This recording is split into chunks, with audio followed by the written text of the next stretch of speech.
I never expected that building a pool in my own backyard would turn into a full-scale legal battle, but the HOA cops had other plans. The morning they arrived, uniforms crisp and notepads ready, I knew they weren't here for a friendly chat. They strutted across my property like they owned it, pointing at the half-dug pit where my new in-ground pool was set to be installed. Their leader, a man with a clipboard and an overinflated sense of authority, smirked as he read aloud from some ridiculous violation notice. Apparently, I had committed a crime so heinous that it warranted immediate intervention, constructing a pool without proper HOA approval. What they didn't know, what none of them even considered, was that I wasn't just another homeowner bending under their rules. I was a licensed state engineer, specializing in structural and civil planning. I had designed public waterworks, bridges, and entire urban development projects, and yet here they were, trying to lecture me on property regulations.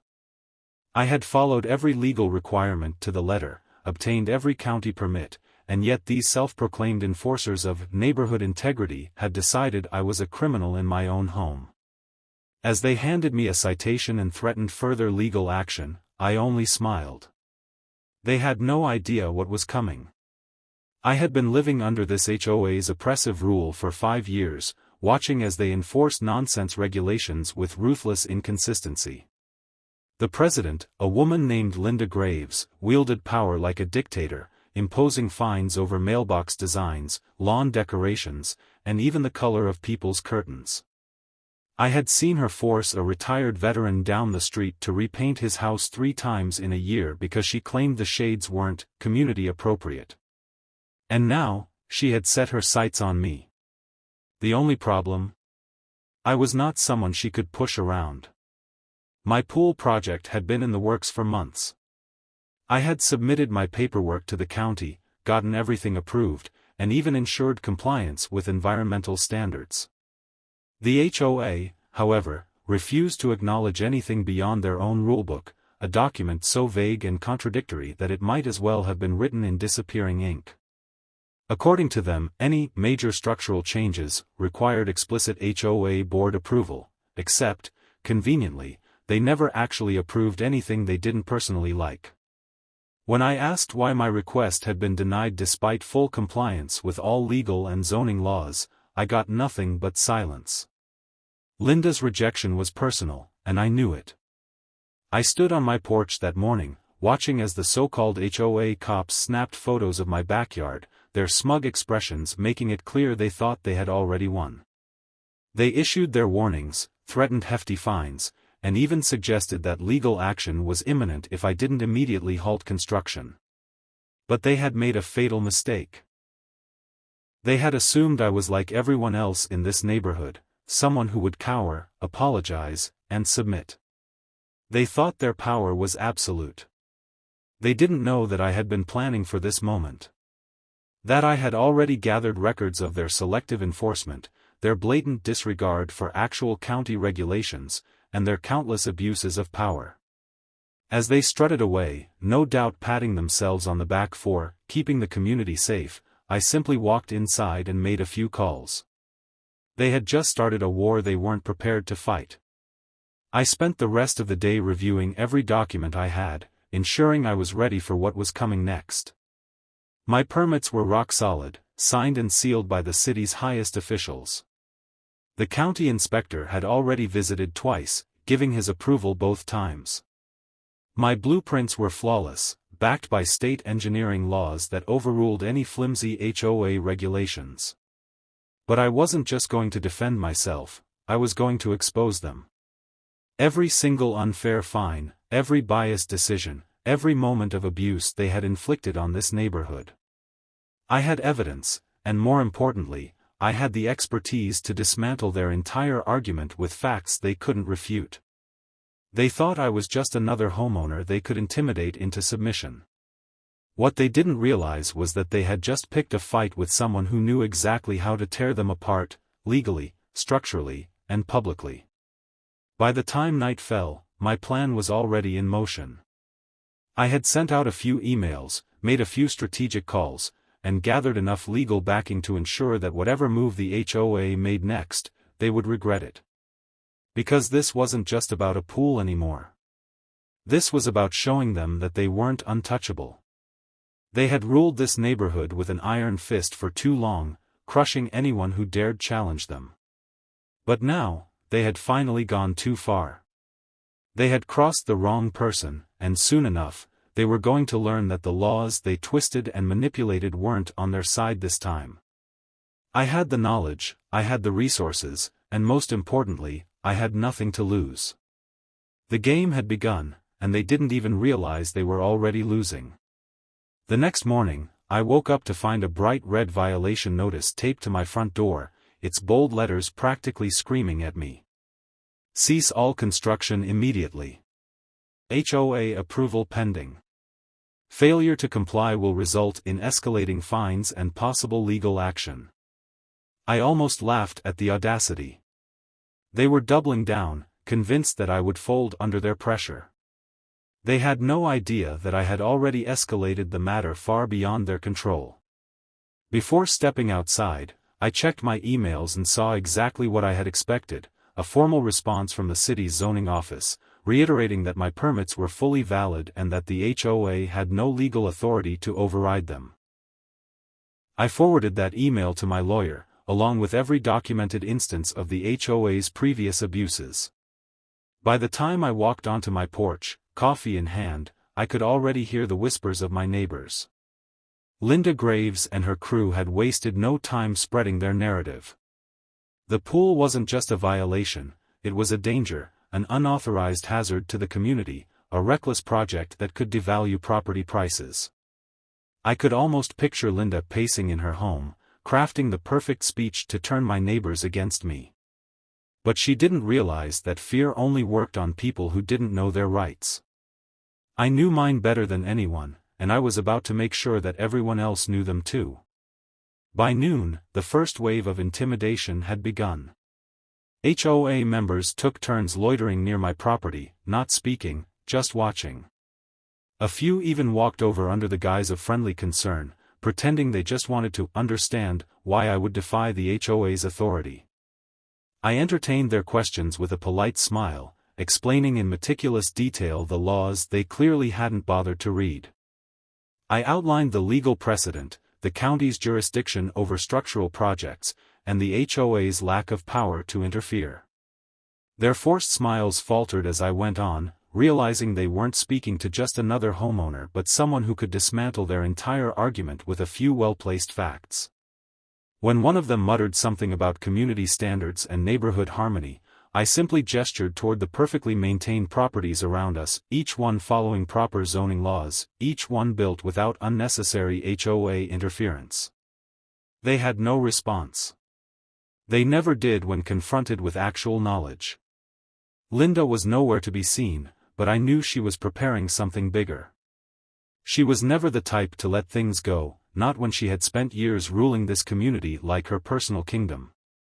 That suspicion was confirmed later that afternoon when two HOA security officers, a ridiculous term for what were essentially self-important neighborhood patrolmen, arrived in their marked vehicle and parked directly in front of my house.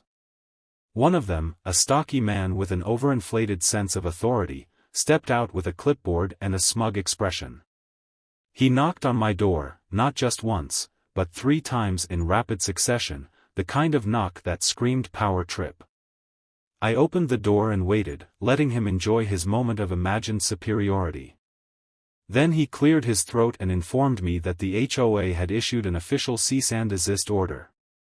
Apparently, my ongoing construction was a criminal violation of HOA property standards, and if I did not comply, legal action would be taken, including the possibility of, his words, not mine, an arrest. I almost laughed. This was their big move? Their desperate attempt at intimidation? The irony was almost too much to bear. A group of self-appointed enforcers, threatening a state-licensed engineer with legal consequences over a fully permitted and lawful construction project? It was beyond absurd. I took the document he handed me and scanned it, noting the vague legal jargon meant to sound authoritative but completely devoid of actual weight. Nowhere in this so-called cease and desist order was there a reference to actual county regulations, because they had no real grounds. They were bluffing, hoping I would panic and halt construction. But I wasn't about to give them that satisfaction. I calmly informed them that this document held no legal power, that my permits were secured by the state, and that any attempt to interfere with a legally sanctioned project would result in actual legal consequences against them. The color drained from his face, but he quickly recovered, sputtering something about HOA authority. I didn't argue. There was no point in debating with people who wielded imaginary power. Instead, I did something better. I walked inside, grabbed my laptop, and pulled up the exact county statutes proving my legal right to proceed. Then, right there on my porch, I printed out the email from the zoning board, highlighting the section that explicitly stated that the HOA had no jurisdiction over private structural projects that met state and county regulations. Without a word, I handed him the papers, watching as his eyes darted across the text, his confidence wavering with each line he read. I could see the wheels turning in his head, the realization settling in that they had no actual recourse. But he wouldn't back down, not completely. Instead, he fell back on vague threats: the board will review this further, additional actions may be taken. I simply nodded and watched as he and his partner returned to their vehicle, their previous bravado now reduced to hushed murmurs. They had come here expecting compliance, expecting fear. Instead, they had been met with undeniable proof that their authority was meaningless. As they drove off, I couldn't help but shake my head. This wasn't over, not by a long shot. Linda wouldn't stop here. No, she was going to escalate, to push even harder. And that was exactly what I wanted. Because every time she overstepped, every time she tried to enforce power she didn't actually have, she gave me more ammunition. She was so used to controlling people through intimidation that she had forgotten what happened when someone pushed back. As evening approached, I made a few more preparations. I compiled every document, every email, and every legal precedent I could find. I ensured that my security cameras were recording at all angles. I even sent out a quiet message to a few neighbors who had suffered under the HOA's reign, letting them know that change was coming. This wasn't just about my pool anymore. It was about tearing down the false authority they had built, exposing their corruption, and ensuring that no one else had to endure their petty dictatorship. Linda thought she was tightening her grip, but in reality, she was giving me everything I needed to destroy her. And when the next move came, I would be ready. Because unlike her, I didn't operate on fear and control. I operated on knowledge, on precision, on facts. And soon, everyone would see just how powerless she truly was. The following morning, my suspicions were confirmed. Linda had escalated her campaign against me. A new notice had been posted on the HOA's official website, a thinly veiled public attack disguised as a community safety concern. The post warned residents about an unapproved and potentially hazardous construction project occurring within the neighborhood. It claimed that violations of HOA structural policies had been identified and that the board was working with the proper authorities to resolve the matter. The wording was carefully crafted to instill fear, to turn my neighbors against me, to make it seem as if my legally approved pool was some kind of illegal operation. But Linda's biggest mistake was assuming that I didn't know how these tactics worked. Fear was her only weapon, and fear only worked when people were uninformed. She wanted the community to see me as a reckless homeowner breaking rules, but I was about to make sure they saw the truth, that she was the one breaking the law. By noon, my property had become a spectacle. Neighbors slowed their cars as they drove by, some looking on with curiosity, others with skepticism. A few familiar faces avoided eye contact, already affected by Linda's propaganda. But I wasn't concerned about them. I was concerned about the two uniformed officers now walking up my driveway, their presence confirming what I already knew: Linda had actually gone to the police. This was her last, desperate attempt at control. I watched as they approached, their posture firm but not aggressive. One of them, a tall officer with a notepad in hand, introduced himself and explained why they were here. Linda had filed an official complaint, claiming I was conducting an unauthorized construction project that violated both HOA and municipal codes. She had accused me of building without the proper permits and of creating a structural hazard that could potentially damage community property. It was laughable. I had spent my entire career working alongside municipalities, handling permits, ensuring compliance with state regulations. The idea that Linda had reported me to the city, expecting them to side with her, was almost too absurd to believe.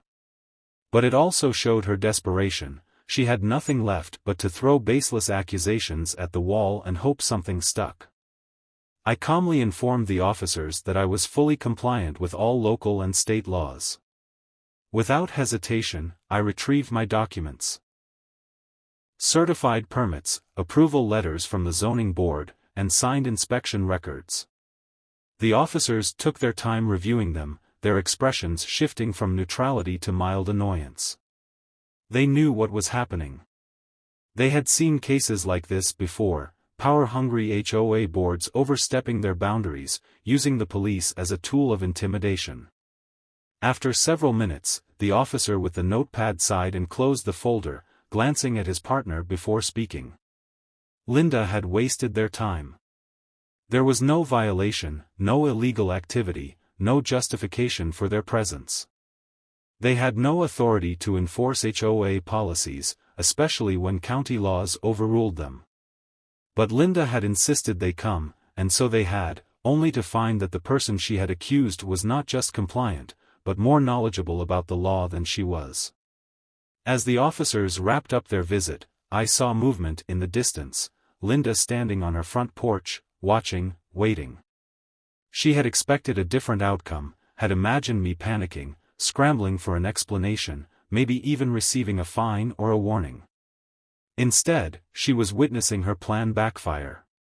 The officers nodded politely, thanked me for my time, and returned to their vehicle, making no attempt to issue any citations. And then, just as I had predicted, the real damage to Linda's credibility began.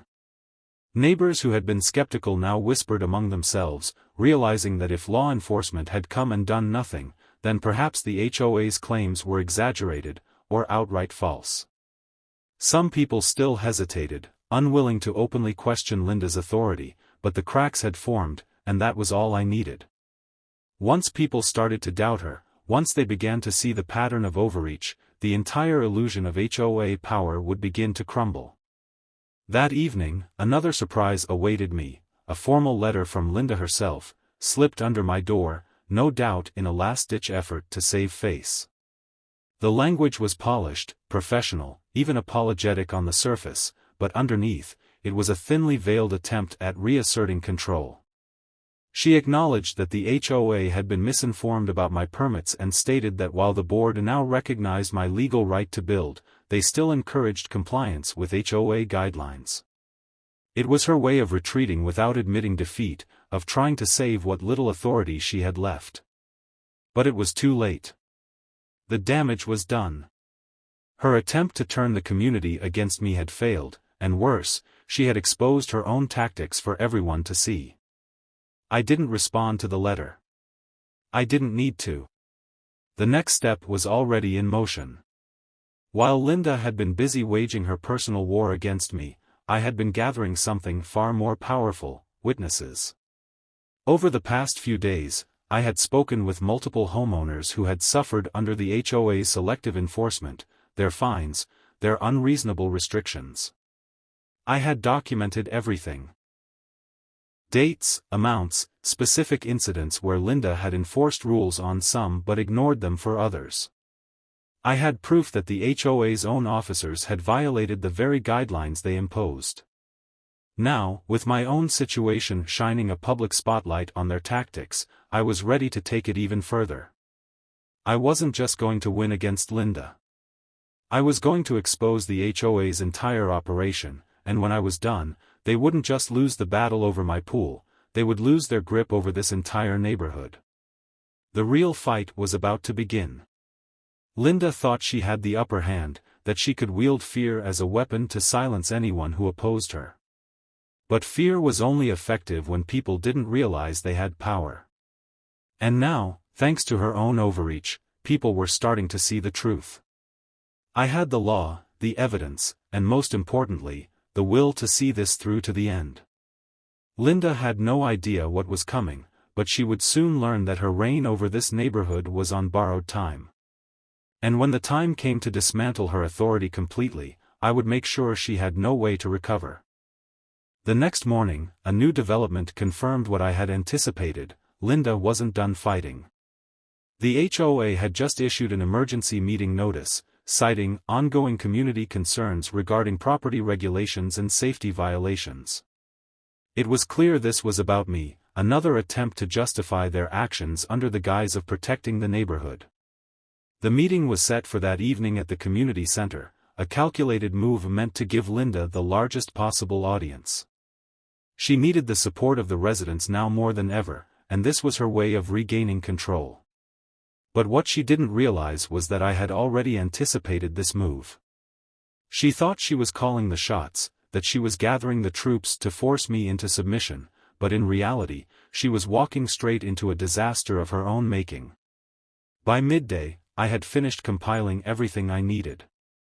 I printed out records of every selectively enforced violation over the past 3 years, highlighting instances where Linda had ignored rules for her close friends while aggressively fining others. I had documented financial discrepancies in HOA spending, comparing budget reports with actual expenditures, revealing thousands of dollars unaccounted for. I had statements from multiple homeowners who had been pressured into paying arbitrary fines under threat of legal action, some of whom had even been forced to sell their homes because they couldn't keep up with the relentless penalties. Linda had always relied on secrecy, on intimidation, on her ability to control the narrative. But tonight, that secrecy would be shattered. Tonight, she would be forced to answer for everything. When I arrived at the community center, the room was already packed.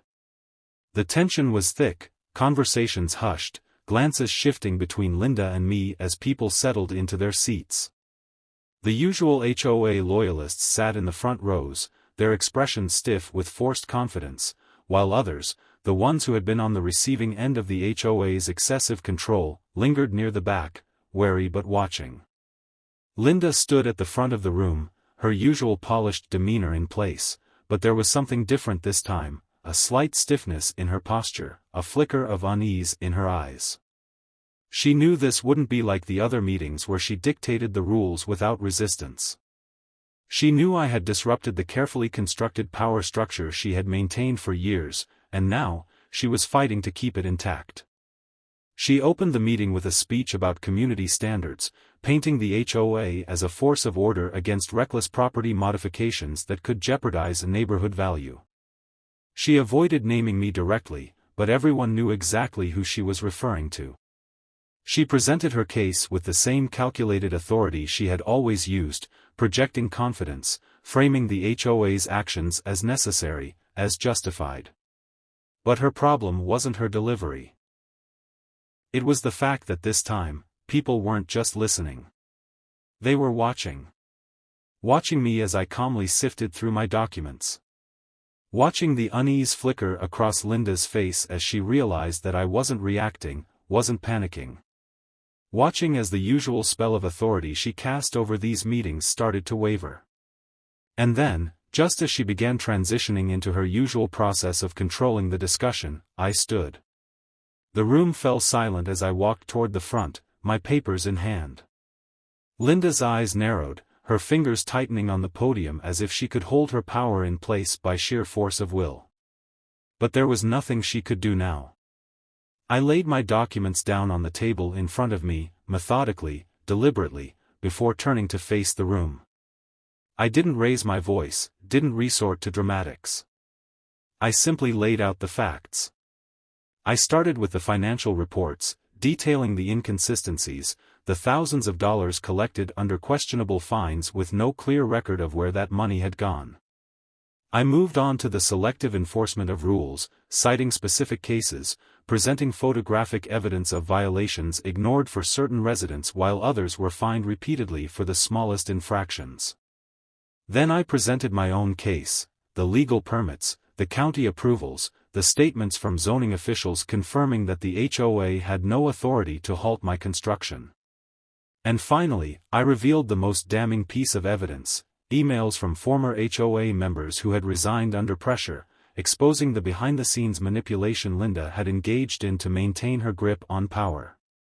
The room was no longer silent, it was shifting, murmuring, the weight of realization settling in as people connected the dots. I could see it in their faces, the slow unraveling of everything they had been led to believe about the HOA's authority. Some looked angry, others betrayed, but most of all, they looked done. Done with the lies, done with the manipulation, done with being controlled by a system that had never truly worked for them. Linda, however, was not done fighting. She straightened her posture, her voice sharp as she attempted to dismiss my claims, calling them misrepresentations and personal grievances. But she wasn't just fighting me anymore. She was fighting the weight of undeniable evidence, the shift in the room that no longer leaned in her favor. The questions started coming, first cautiously, then more boldly. Homeowners who had been quiet for years began voicing their own grievances, challenging Linda on past violations, demanding explanations for unexplained expenses, questioning why some rules were enforced on some but not others. Linda tried to regain control, but she was slipping. Her usual tactics of shutting down dissent weren't working. The room had turned against her. And then, the final blow came. Not from me, but from one of her former allies, a longtime board member who had always stood by her side but had clearly decided that tonight was the night to jump ship. He stood and announced, in front of everyone, that he would be resigning from the HOA board, stating that he could no longer support an organization that prioritized control over fairness. The silence that followed was absolute. Linda stood frozen, her carefully composed expression cracking for the first time. She knew what this meant. She wasn't just losing a battle, she was losing her entire hold over the community. As the meeting ended, the discussions didn't stop. People were no longer whispering, they were openly talking, forming plans, discussing their options. Change was in motion, and Linda knew it. She left the meeting quickly, avoiding eye contact, her usual confident stride replaced with something stiffer, more forced. But I wasn't watching her anymore. I was watching the homeowners who had finally begun to see what had been happening all along. This wasn't just about my pool anymore. This was about everything. And the best part? This was only the beginning. Linda had spent years using fear to control this neighborhood, but now, that fear was gone. And without it, she had nothing left. The fallout from the meeting spread through the neighborhood like wildfire. By morning, social media groups were flooded with posts dissecting everything that had been revealed. Residents who had once kept their grievances private were now openly sharing their experiences, recounting fines they had paid, threats they had received, and the favoritism that had been so blatantly obvious but never challenged. The HOA's reputation, once upheld by intimidation and manipulation, was now crumbling under the weight of public scrutiny. Linda's name was everywhere, no longer spoken with the hushed respect it once commanded, but with anger, disbelief, and even contempt. She had always assumed that control equated to power, that fear would keep people in line, but she had miscalculated. The moment people realized they had been manipulated, the moment they understood that the HOA's authority was not absolute, her grip shattered. And now, she was scrambling to hold on to whatever she could. By noon, another letter from the HOA arrived, this time a carefully worded statement attempting to contain the damage. It acknowledged the concerns raised at the meeting but insisted that all actions taken by the board have been in the best interest of the community. It was an attempt at damage control, a weak effort to restore order by shifting the focus away from the accusations and onto the integrity of the HOA as an institution. But it was too late. The residents weren't buying it. The once unshakable authority of the HOA was now being openly questioned. A petition had already begun circulating, demanding an independent audit of the HOA's finances, and with each passing hour, more signatures appeared. Homeowners who had once felt powerless now realized they weren't alone. Linda had spent years using fear as a weapon, but now, that fear had turned on her. Despite the chaos, I knew she wouldn't go down quietly. She had ruled this neighborhood for too long, and people like her never surrendered without a final act of defiance. That act came in the form of another visit from the so-called HOA enforcement team, 2 officers who had already failed in their previous attempt to intimidate me. But this time, they weren't just here with another violation notice, they had something worse. A legal document, signed by the HOA board, officially suspending my rights as a homeowner due to repeated violations of community standards. It was an outrageous claim, a desperate attempt to force me into submission by removing my ability to vote in HOA matters or appeal their decisions. But what Linda hadn't considered was that in her blind pursuit of control, she had overstepped once again. The HOA had no legal basis to strip me of my rights as a property owner, and in their reckless attempt to silence me, they had just committed a serious violation of state housing laws. I accepted the document without argument, without reaction, because I knew this was exactly what I needed. With that one desperate act, they had provided me with undeniable proof that they were acting beyond their legal state housing laws. I accepted the document without argument, without reaction, because I knew this was exactly what I needed. With that one desperate act, they had provided me with undeniable proof that they were acting beyond their legal authority. That was the final piece of the puzzle. I immediately contacted my lawyer, forwarded the document, and within hours, an official legal complaint had been filed against the HOA. But I didn't stop there. I sent copies of the complaint to the local news station, to the city council, to the county's housing authority. I ensured that not only would this be fought in court, but that the entire city would see what was happening. Linda had always relied on secrecy, on backroom decisions that nobody questioned. But now, her actions were about to be dragged into the public eye, where she had no control over the narrative. By the time evening came, the first cracks in her foundation had turned into full-blown fractures. Several HOA board members had already begun distancing themselves from her, privately reaching out to neighbors to assure them that they had no knowledge of the latest decision against me. One of them even sent me an anonymous message expressing regret, admitting that Linda had forced their hand and that they never agreed to the aggressive measures she had taken. It was clear that loyalty was breaking down, that her once unquestioned dominance over the HOA was slipping. But she wasn't finished yet. That night, a new email from her appeared in the community inbox, this time filled with threats, warnings about legal consequences for spreading false accusations, veiled suggestions that certain homeowners could face consequences for damaging the reputation of the community. It was a pathetic, last-ditch effort to scare people back into silence. But no one was listening anymore. The final blow came faster than even I expected.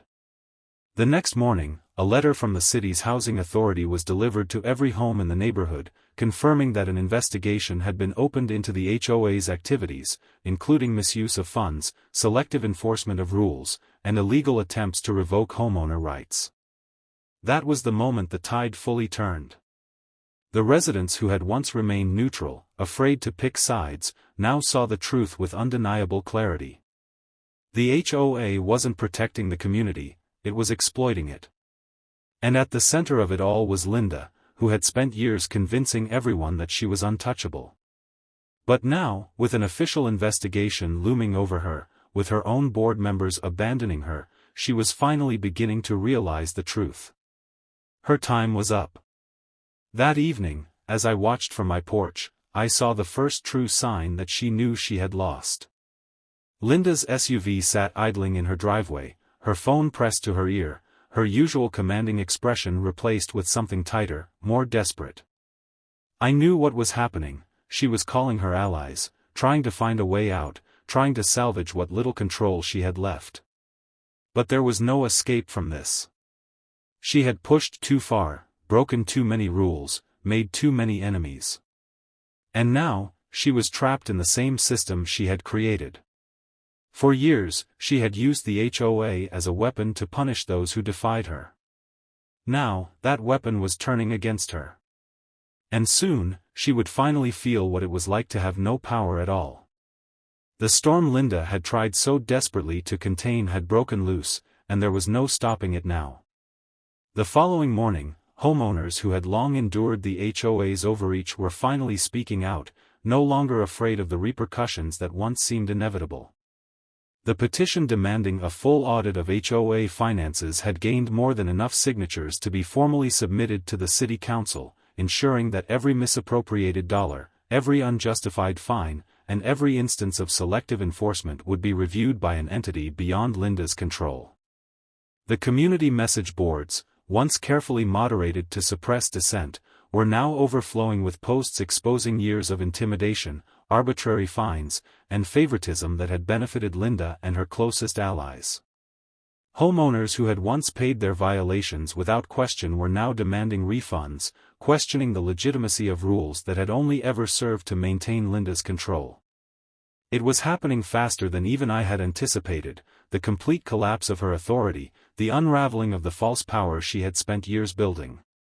That afternoon, the first real consequence of her downfall arrived in the form of a letter from the city's legal department, addressed to every resident under the HOA's jurisdiction. The investigation into financial misconduct had already begun, and preliminary findings suggested multiple inconsistencies in the HOA's accounting records. This meant mandatory audits, official interviews, and possible legal action if evidence of mismanagement was confirmed.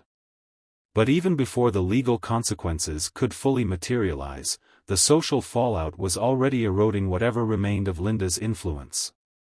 Board members who had once stood by her side were now openly resigning, issuing statements that distanced them from her decisions, hoping to salvage their own reputations before it was too late. Homeowners who had once feared the HOA's retaliation were now meeting in groups, forming alliances, and planning their next steps. The control Linda had wielded so effortlessly for years had turned into something fragile, something unsustainable, something that was slipping away with every passing hour. That evening, as I stepped outside to take in the events unfolding around me, I saw what could only be described as a public reckoning. Small gatherings of neighbors stood on their driveways, engaged in deep discussions, their voices carrying the unmistakable tone of both frustration and determination. A few homes still held onto the remnants of loyalty to Linda, their blinds drawn tight, their owners avoiding eye contact as they pretended the chaos around them wasn't happening. But it didn't matter. The balance of power had shifted irreversibly. The fear that had once kept people compliant had been replaced by something stronger, resolve. No one was willing to be silent anymore, and Linda, for all her carefully calculated authority, had no way to stop what was coming. As the last light of the day faded, an official email from the HOA landed in my inbox. Unlike previous correspondence, it wasn't filled with legal threats or desperate justifications. It was brief, sterile, and carried the unmistakable tone of an entity in retreat. A board meeting had been scheduled for the end of the week, where major structural changes to the HOA would be discussed, including the immediate review of leadership positions. It didn't take much reading between the lines to understand what that meant. Linda was losing her place at the top. The board was abandoning her to save themselves, preparing to sacrifice the very person who had once held them together in an effort to shield themselves from further fallout. It was the ultimate betrayal, the kind that only happened when power shifted so suddenly that even those closest to its source had no choice but to sever ties in order to survive. By the time I stepped back inside, I knew that this fight was all but over. Linda had built her empire on fear, intimidation, and deception, but in the end, it had been nothing more than a house of cards, ready to collapse the moment someone was willing to push back. And now, as the final pieces fell, there was nothing left for her to hold on to. Soon, the official hearings would begin. The financial records would be dissected. the legal complaints would move forward. And before long, the very rules she had enforced on others would be used against her. As I sat at my desk, reviewing the last of my documents, I glanced at the construction site in my backyard. The pool was nearly finished, untouched by the HOA's empty threats, standing as a testament to the fact that their authority had always been an illusion. They had tried to stop me, had tried to intimidate and manipulate me into submission, but in the end, their failure had done something far greater than simply allow me to continue my project. It had exposed them. It had dismantled the foundation of their power. And most importantly, it had given the community something it hadn't had in years, the knowledge that they didn't have to live in fear. The battle was won, but the war wasn't quite over yet. Linda still had one last move to make, one final attempt to salvage the control slipping from her grasp. And whatever that move was, I was ready for it. Because at this point, there was nothing she could do that I hadn't already prepared for. She had started this war, but I was the one who was going to finish it. The final blow came faster than I had expected. The morning of the HOA board meeting, an email notification from the city's housing authority landed in every resident's inbox, confirming that a formal investigation into HOA misconduct had been launched. The document detailed allegations of financial mismanagement, unauthorized enforcement of bylaws, and the illegal attempt to revoke my homeowner rights. It was now official, Linda and her board were no longer just dealing with frustrated homeowners. They were dealing with the law. The response from the neighborhood was immediate. Homeowners who had been hesitant to speak out were now openly calling for resignations. Some even demanded legal action, questioning whether they could sue the HOA for fraudulent fines and emotional distress. It was chaos, the kind that Linda had always avoided by keeping people in fear. But now, that fear was gone. And in its place was anger. When I arrived at the community center for the meeting, the atmosphere was different from anything I had ever seen before. Usually, these meetings were quiet affairs where Linda dictated the rules, and people nodded along in silent agreement. But this time, the room was filled with voices, loud, frustrated, relentless. The moment Linda stepped up to speak, the floodgates opened. Residents bombarded her with questions she couldn't answer.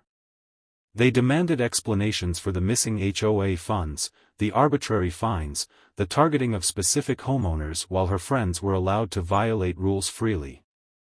They brought up the secret surveillance efforts, the fabricated complaints, the abusive notices she had issued. It was relentless. Every time she tried to regain control, another accusation was thrown at her. And with every word, every question, her authority crumbled. She tried to claim she had only been acting in the community's best interests, but the residents weren't having it. Someone read aloud the city's official investigation notice, making it clear that Linda's actions weren't just unethical, they were illegal. Another neighbor stood up and demanded a vote to remove her from her position immediately. The murmurs in the room turned to shouts of agreement. The board members, the same ones who had stood by her side for years, remained silent. They knew that their time was up. One by one, they resigned on the spot, leaving Linda alone at the podium. She looked around the room, eyes darting for an escape, but there was no way out. The HOA's reign of control had ended, and everyone knew it. In the final moments of the meeting, a motion was passed to dissolve the HOA in its current form, pending the results of the city's investigation. Cheers erupted as homeowners realized they were finally free from the oppressive rules that had governed their lives for so long. Linda, her face pale, pushed through the crowd and disappeared out the back door. It was over. The woman who had built her kingdom on fear had been dethroned by the very people she had ruled over. And she knew she could never come back from this. A week later, moving trucks appeared in front of Linda's house. No one spoke to her as she packed up and left, her presence no longer one of authority but of shame. The same neighbors who once avoided eye contact now stood together, talking, laughing, rebuilding their community without her. The HOA, once a weapon against homeowners, was being restructured with a new board, one elected by the people, for the people. Rules were revised, fines were removed, and fairness was restored. The fear that had once kept everyone in line was gone, replaced with something stronger, unity. As I stood on my newly finished pool deck, watching my family enjoy what Linda had tried so hard to take away, I couldn't help but smile. She had come after me with everything she had, convinced that I would fold under the weight of her authority. But she had underestimated one thing: I wasn't just another homeowner. I was someone who knew the law, knew my rights, and refused to be controlled. In the end, her greatest mistake wasn't targeting me. It was thinking she could win. And now, as she drove away from the neighborhood she once ruled, I knew she had finally learned the truth: real power doesn't come from fear. It comes from standing up to it. The war was over. And we had won.